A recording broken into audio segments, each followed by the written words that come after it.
and welcome back to Cheeky Crypto. And today, guys, we are taking a cheeky look at Cardano and specifically a delegation and how to stake to a stake pool and delegate your ADA. So this is hopefully going to be a relatively informative discussion talking about what stake pools are, how to delegate, can you redelegate, what are the fees, what are the rewards, quite in depth. So I tried to dissect this video down into clear, distinct sections so you can jump to the parts that are relevant for you. Chris, anything you want to add? No, just super excited, Nick. Let's get into It's it. very exciting.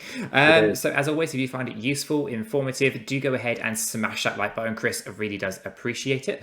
And if you're new to the channel and not yet subscribed, do go ahead and subscribe. By subscribing, you will be kept up to date with all the videos and live streams that we do here at Cheeky Crypto. Right, with all that said and done, Chris, let's jump on over to the desktop and start talking a little bit about what a stake pool is. Yeah, super. Let's do it. Fantastic. So what is a stake pool? Stake pools are run by stake pool operators or SPOs. These are network participants with the skills to reliably ensure consistent uptime of a node, which is essential in ensuring the success of 𝗕𝗓𝗪𝗔𝗥𝗘 protocol and the Cardano network as a whole. So very, very important to have those nodes and those stake pool operators. Okay, so you can run a node without operating a pool, but normally it comes hand in hand one with the other.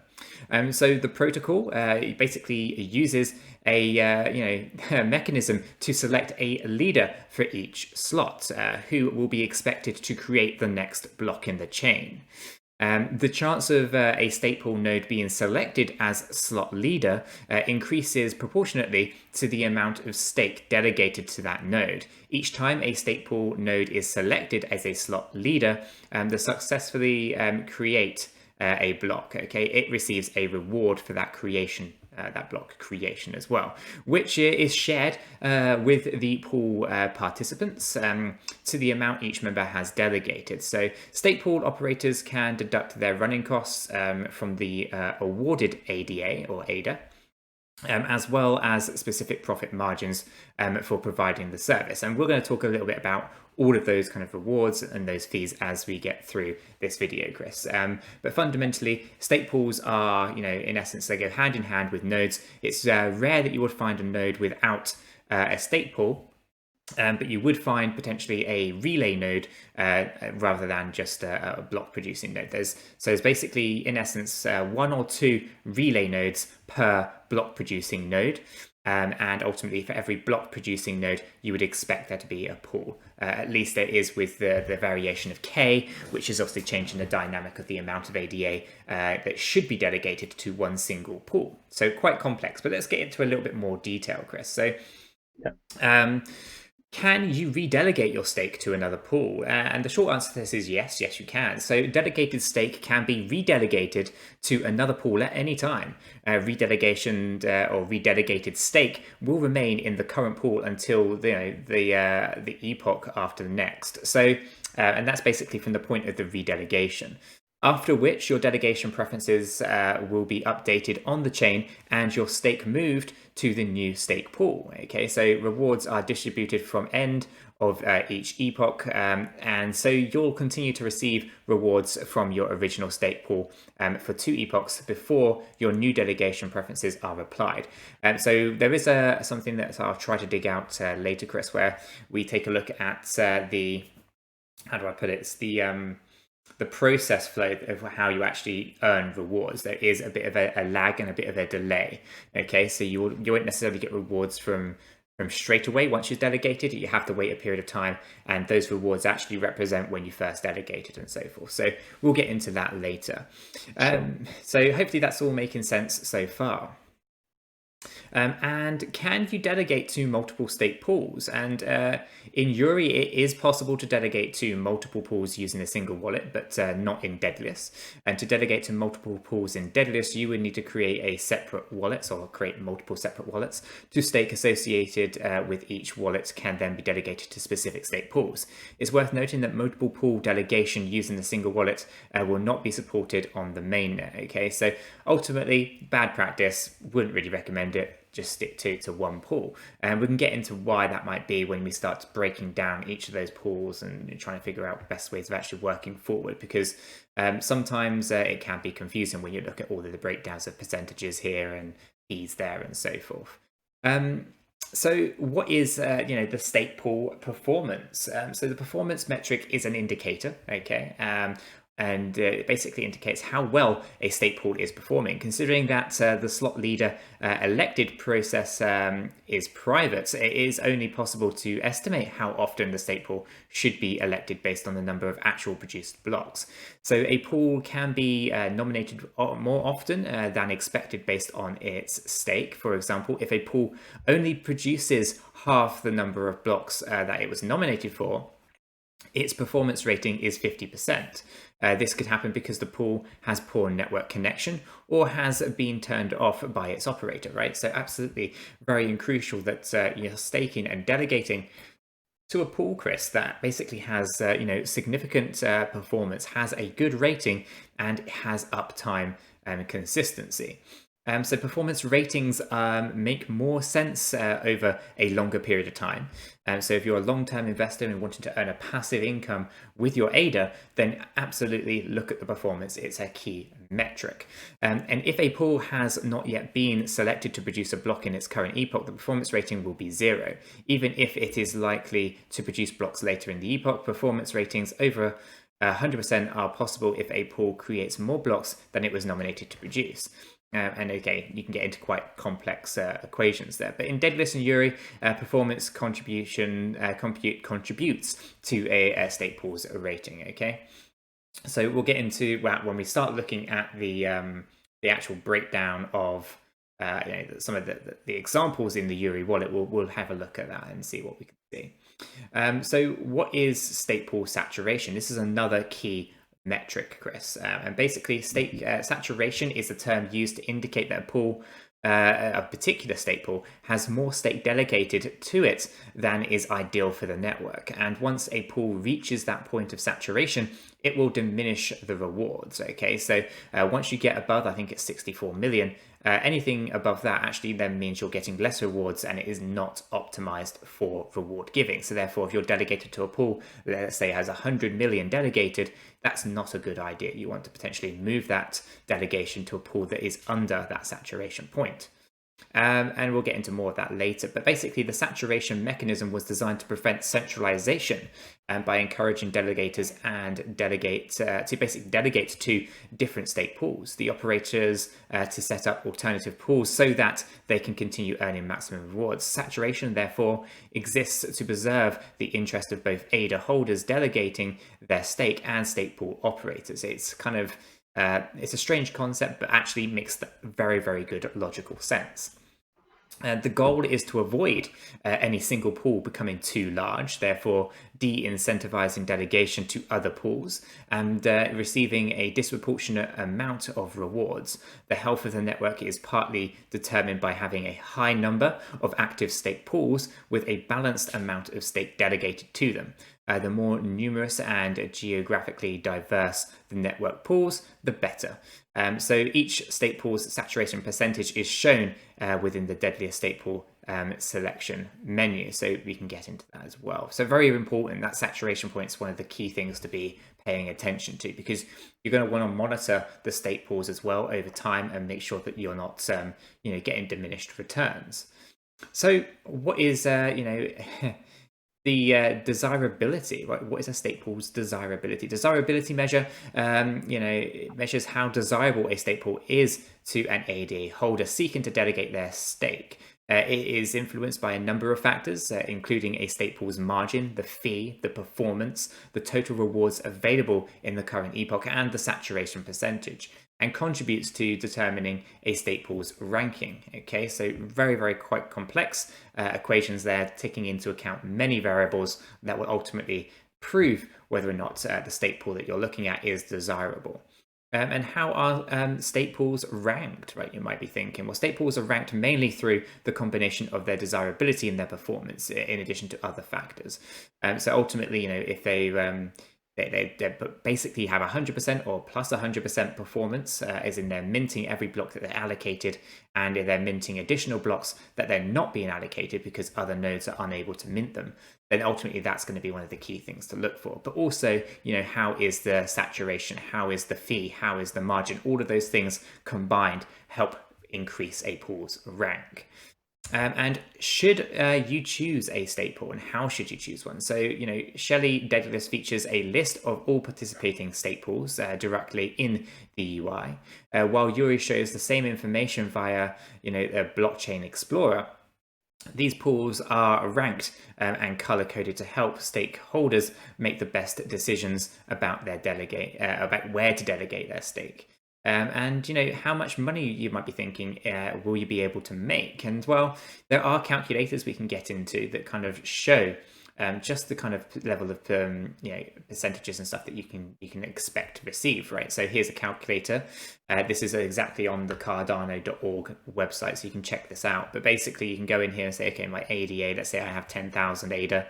And let's say I want to, see how much I might return if, the delegation rewards are about 5% here. That means 508 ADA per year. So you can make quite good returns. And obviously you can mess around with these settings. There are also some advanced settings as well that you can look at. The state pool daily fixes should always be 68. So do not mess around with that setting so much, but that's basically the minimum amount that basically Cardano has to charge per epoch. And obviously that's not something that is paid by yourself. That is something that is paid from all of the rewards over that entire epoch, okay, that period of time.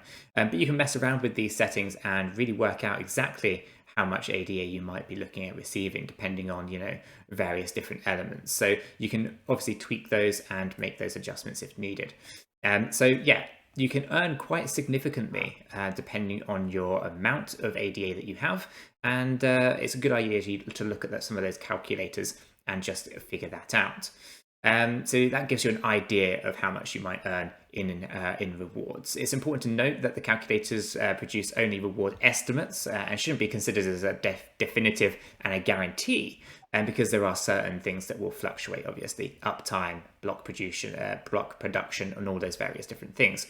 And it's likely that different parameters will affect reward margins and so forth. So do take them with a pinch of salt, but they are there to give you a rough idea.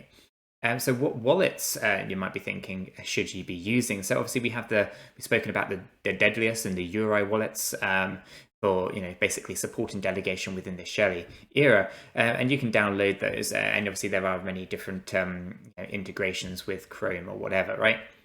But also above that, we use a hardware wallet called Ledger, as many of you may know. And basically we set those up and link them into something like 𝗬𝗓. So therefore, it makes everything a little bit more secure as well. So you obviously have those private keys held in the Ledger device, and therefore you'd have to sign every transaction. So very, very important that you're able to make sure that you have private keys that are secure. And can you restore an ADA balance from a hardware wallet? Yes, you can. So you can use the Daedalus or the 𝗬𝗓 wallet to be able to do that. Basically, just enter the hardware recovery phrase and so forth. We won't go into that, but ultimately, a hardware wallet is our preferred method because it means that everyone is absolutely safe. And will the ADA rewards be added to my delegated state? So yes, basically this is a really nice feature here. Rewards that you earn basically get compounded, so you can continuously increase your delegation over time as well. So it absolutely makes perfect sense to go about doing that. So Chris, have you got anything else you want to bring up at this point? So yeah, just a couple of things, Nick. One, what is an epoch? I know some people are probably wondering that. So this is basically like a period of time. I think it's 5 days, per epoch, and this is just basically the period during which different state pools compete with one another.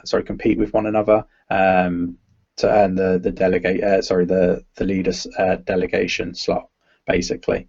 So yeah, rewards are normally paid out weekly, aren't they, Nick? They are, yeah. So very important that that kind of you cover that, because it's important to understand what an epoch is, and the time periods, etc., etc. Now, as we were talking about when they'll be paid out, I'm going to see if I can bring up an image. Okay, so guys, this is the delegation life cycle. Okay, so see if I can just zoom out a little bit so you can get this right. So basically, snapshots are taken during the cycle of the delegation, right? So let's hypothetically say a new state pool has registered, such as ours, right? So we've just created one, and that's epoch 0. A snapshot is then taken at the end of that epoch, which for us is a couple of days, and then you go into enter epoch 1. And again, you have another snapshot, right? So all of your delegation that happens within here, nothing gets calculated at this stage. After that snapshot of epoch 1 is in where a snapshot is then taken again. This snapshot then obviously looks at the active delegation and what pool produces blocks, right? So this is the section where you actually get to produce blocks, okay? And that's epoch 2. So straight away, we're kind of like 3 epochs in, if you will. And then another snapshot happens here. We obviously can see, we take a look at the active delegation, the blocks that were produced, but also we're calculating the rewards from the previous epoch, okay? So that's not going to happen until epoch 3. And then when you enter epoch 4, this is where actually you get the rewards all the way from epoch 2. So you're always kind of in a bit of a delay approach to it. So even when you potentially or basically remove your ADA from a delegation, you're always kind of being backdated, if you will. It's not always currently live. You think it's the current epoch rewards. That's not really what's happening. You kind of have this kind of delay, and it continues on per epoch, right? So even though we've just introduced our state pool, which is 𝗕𝗘𝗪𝗧 for those who are interested, we have to wait. Everyone who's delegated so far will have to kind of wait until at least 3 epochs in to start seeing blocks getting produced. Once those blocks are produced, you then have to calculate the rewards, and once those rewards are calculated, those rewards are delivered within that 4th epoch. So there's a bit of a cycle to how this thing works. It's not instant. You don't get the rewards instantaneously for the epoch that's just passed. So there is a process that flows through here, but a very easy diagram here to kind of follow, and it's an important one to understand when it comes to that delegation life cycle. Right, so Chris, shall we get into talking a bit about the 𝗬𝗓 wallet? Yeah, let's do that. So I've got this example up here, right? And I've just got a small wallet here with 93 ADA in it. And I have some rewards because I've been delegating it into this particular pool here, right? So I can go ahead and withdraw this. I'm going to have to obviously connect up my hardware wallet. So bear with me whilst I do that. I'm going to say I'm going to keep registered, but I would like to remove my rewards. In order to do this, I need to obviously sign into my hardware wallet. I'm going to just do that really quickly. Or at least as quickly as I can with a hardware wallet, because sometimes, Chris, they do take a little bit of time. Yeah. I will. Whilst you're doing that, another question that we quite often get asked is, is there a delay when you're withdrawing your I don't know, your delegation from a pool, or your withdrawals of rewards? And the answer is no. As you can see, Nick's doing this right now. Yeah, so I'm just going through and I'm signing the keys on my hardware wallet, just confirming the transaction. So lots of things that are just popping up on the screen that you can't really see.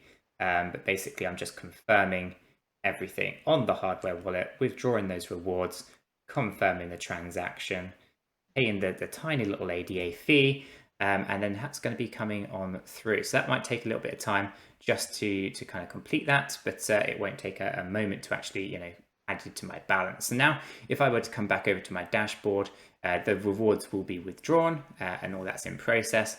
And now I want to go ahead and actually delegate, right? So let's say, we're wanting to delegate to the 𝗕𝗘𝗪𝗧 pool, right, Chris? We're going to head over to the delegation list here, and we can search by name or by ID or by the score. It's how it's currently ranked by. So what we're going to do is we're going to go ahead and look for our ticker, which is 𝗕𝗘𝗪𝗧, okay? And we're going to search for that. Now here we can see we have the 𝗕𝗘𝗪𝗧 state pool. This is fresh out the gate, I guess, Chris. It's only a couple of days old, but we're going to go ahead and he says it disappeared. We're going to find 𝗕𝗘𝗪𝗧, And here we're going to delegate to it. Here I'm going to delegate everything I have in this wallet. I'm just going to click delegate. It's then going to want me to basically sign up with my Ledger Nano X. It wants me to then confirm the transactions. So I'm going to start a new transaction. Then it's going to ask me to see the transaction fee of 0.17. I'm going to do that, confirm that. I'm going to confirm the epoch. And then I'm going to go ahead and confirm the delegation address, which is correct. So I'll do that. The staking key, yeah, and then I'll confirm the delegation, and that will now be delegating to the 𝗕𝗘𝗪𝗔𝗥𝗘 staking pool. Let's just see if that goes through. A moment, yeah, perfect, successfully delegated. So I can now go to my dashboard page. And obviously, it's not going to update instantaneously. It's going to take a little bit of time. As we spoke about before, right? We need this epoch to end. And then on the next epoch, it will be into the new delegation pool, which will be the 𝗕𝗘𝗪𝗔𝗥𝗘 one, which is absolutely fantastic, Chris. Yeah, it might be worth just go back to the actual pool page, the delegation list. Yeah, it might be worth just explaining sort of what each of these are. So you've got the share / pool size, the cost, the average cost, the pledge, Yeah, and what absolutely. that means. Very important, isn't it, to really pay attention to what's going on here. So there's an estimated return on investment here, or an ROA, which is a return of ADA annualized, which I really like that term. So that's a 30-day average there, an estimate. Then we obviously have the pool size, and as we said before, right, the delegation saturation point is actually 63.6 million ADA. So anything above that number is not going to be optimized, and you will get diminished returns. So you don't want to be pledging or not pledging, but delegating to anything with a high ADA like that. So straight away you kind of have this green, amber, and orange kind of color coding that goes on here. So 51 is getting close to that saturation point, so you've got to be cautious there. The other thing to bear in mind here is 340 cost is the cost per epoch that gets taken out of the rewards. It will never be taken out of your ADA, and therefore you'll never actually have less ADA than what you delegate. That is your ADA. No one can touch that ADA.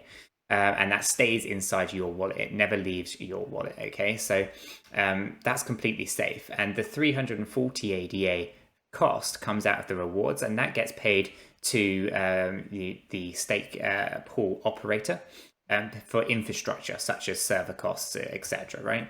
Then there's a percentage margin, and that varies. Anyone can set that. And it could be anything from 0 up to 100%, right? And there are some 100% ones out there. And basically that just means 100% of the rewards actually go to the stake pool operator. Or you can see here, a 0% rewards go to the stake pool operator. They only collect the 340 per epoch. Now, this is where it gets a little bit confusing, guys, because just because it's a 0% does not necessarily mean that's actually the best thing for you. Because ultimately, if there's not that much incentive for the stake pool operator to be operating, then ultimately they have less incentive to keep their nodes up and running, up to date and secure. So ultimately, a percentage, I feel, is actually a safer thing. It's like a safeguard. So you want to make sure that there's a percentage that you're comfortable with. And ultimately, it doesn't generally affect your rewards all that much. It might be a difference between 15 ADA and 10 ADA over a course of a year. So it's really a small number, but it does mean a lot to the stake pool operator in terms of making sure they have good quality infrastructure, are making sure that they're updating everything's working as expected, and their security is top notch.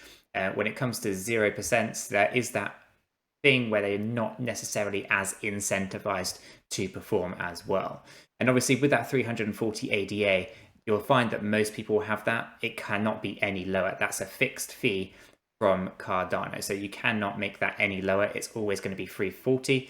And as I said before, like it's something that it just goes towards the cost of the servers and the nodes and things like that. It's not something that you can make any lower. So the only thing that's variable in that cost association is the percentage. And you could argue that lower is better, but lower might not be better in some scenarios. It really depends on many different factors, and you have to really know who you're delegating to. Then you have an average cost here. They try to average it out to show you how much on average it costs you. And that really depends on how much ADA is in there. Is it above saturation? Is it below saturation? What's the percentage costs? All of that is taken into consideration here, and it works out what the average cost would be. Okay, and obviously blocks come into play there. Okay, so more the higher the pool size, the more blocks they're probably going to get from the lottery, and then from that they'll obviously be able to adjust the costs and so forth. So yeah, this one here looks pretty good in that sense, except for the saturation point so high, it's likely to tip over that point pretty soon. So if we scroll down this list, we can obviously see there's some 1.9%, there's 2%, there's 1.5%, there is 3%, 2.5%, etc. Right? And all of these average costs are different, right? And they're different for many different reasons. We can see that this 1.5% here actually minted one additional block above this one here that has 3%. So ultimately, you know, this one was going to be slightly more expensive. But if this pool down here were to actually, you know, increase the number of blocks it was producing, then actually, you know, it might have had a different average cost. So there's so many factors to consider when you take into consideration what pool to delegate to. Sometimes there's also more than one pool, right? So for example, I think I was just pledged in 𝗕𝗘𝗪𝗔𝗥𝗘 on this particular wallet, and their average cost was 4.1, but they were well in the green section here, but well below the saturation point, and they only produced 9 blocks, and they had a 2% fee. Okay, so that was actually a pretty decent pool. I did not mind being in there myself. But now now we have our own, Chris. Now I'm delegating to our own pool, because why wouldn't I? It makes sense.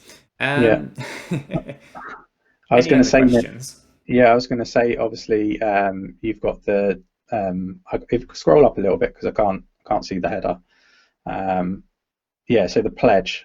So is it worth talking about the impact of the pledge, or the lack of impact of the pledge currently? Yeah, absolutely. So pledge, it's kind of more of a, how do I put it?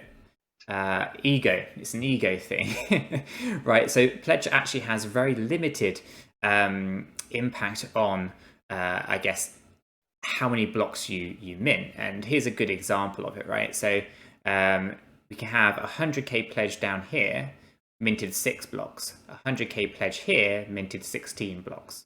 Okay, a million pledge here did 23, but a million here did 18. Okay, so it does not actually make a difference to the lottery aspect of it. Now, with that being said, there are variables that do account for pledge, but they're not really taken into consideration. Basically, as long as you're greater than 10,000 ADA pledge, then you're in a pretty good stead with Cardano. You know, they could, of course, change that at some point, and people can adjust their pledges as always. But mainly, it's being used as a bit of an ego thing. It's used to say, okay, well, these guys have 1.5 million pledge in this particular pool, and therefore they've got good skin in the game. They're not likely to put their pool down or anything like that. And it's just more of a the more the better aspect, but that's not necessarily true. And here's a couple of examples. When it comes to pledging 1.5 million into your pool, that's 1.5 million that comes off of your saturation point, which means there's less room for everyone else to actually make rewards from the stake pool itself, right? So they take more rewards because they staked and pledged such a large amount to their pool. So actually, you could say you want it to be a reasonable amount. You want it to be that there's skin in the game and that they're accountable. But you don't want it so high that actually it eats into the rewards from the blocks that they are minting, okay? So there's a bit of a careful balance. Personally, I think a million is well overkill. It's far too much. I think 100k is a reasonable amount to be pledging. It shows that there's a significant investment from the stake pool operator, and still allows plenty of room for other participants to delegate and earn rewards from the same pool. When it gets above 100k, I get a bit on the edge about it. It feels that they're just going to be taking a large chunk of the pie, you know, specifically 1.5 million out of the 63 6 million ADA. That's quite a slice of the pie going straight to the state pool operator, right? So so that would be a concern to me myself. Now with our pool, Chris, if I bring that up, we can have a look and see what we did. We went with a 25k pledge, and we chose 25k for quite specific reasons. We chose that 25k because we wanted a reasonable amount of ADA that showed that we were committed to running a state pool, but also give us enough reserves ADA so that we could go ahead and spin up additional pools if we needed to, right? So if we wanted to, if, for example, we had a large audience who wanted to pledge, delegate to our 𝗕𝗘𝗪𝗔𝗥𝗘𝗡 Cardano pool, then, ultimately what we could have done is, when we reach that saturation point, go ahead and open up 𝗕𝗘𝗪𝗔𝗥𝗘 pool number 2 or 𝗕𝗘𝗪𝗔𝗥𝗘 pool number 3, right? So we'd have enough reserves in our ADA bags to basically be able to react as needed, rather than putting such a large amount into a single pool, because once it's in there, we don't want to be removing that pledge. That's going to be staying in that pool, right? So that was our take on it, Chris. Yeah, and the average cost currently is at 21.19, but that's because it's a brand new pool, right? So don't be put off by that. Yeah, it's an absolute brand new pool, not minting any blocks yet, so the average cost looks worse than it actually is. That will come down significantly once we surpass 500 to 1 million ADA. And then beyond there, the costs are just, it's negligible, to be honest with you. But do check out that calculator. It will help kind of guide you in how to go about doing your calculations on how much ADA you need to potentially be earning a nice passive income. But Chris, I think we've covered the majority of all the questions that I kind of had earmarked for this video. Can you think of anything else? No, I think at this point it's, we've been really transparent as to how the state pools sort of work, and what to look for when selecting a pool to delegate your ADA to. And obviously it'd be much appreciated if you come on the journey with ourselves, and delegate to our 𝗕𝗘𝗪𝗔𝗥𝗘 Cardano pool. As we get bigger, it'd be nice to be minting blocks together. And Nick and myself, we wanted to be pioneers in this space, and sort of be in and amongst it and adding value. And this is just another way to I guess support you guys in you know who we are. You see us regularly on YouTube. It supports a channel as well. Let's make some rewards together, I guess. I don't know if there's anything you want to add, Nick. No, I think that sums it up well. I mean, ultimately, let's just do this thing together. Let's delegate together. Let's build up Cardano together. I think it's going to be fantastic. So guys, if you have found this video useful, informative, I know it was quite a long one, but hopefully we got that information across to you in a way that makes it easy to understand how to go about doing delegating your ADA to a state pool, and how to choose the right state pool for yourselves. If you did, then do go ahead and smash that like button, as Chris was just doing there with his thumbs up. Chris really does appreciate it. I really appreciate it. And I like to think that you will appreciate it too. And if you're new to the channel and not yet subscribed, and you made it all the way to the end here, do go and do yourself a favor and hit that subscribe button. You will be kept up to date with all of the videos and live streams that we do here at 𝗕𝗘𝗪𝗔𝗥𝗘. And with all that said and done, we hope you have a fantastic day, guys, and we'll catch you all in the next one. Yeah, take care.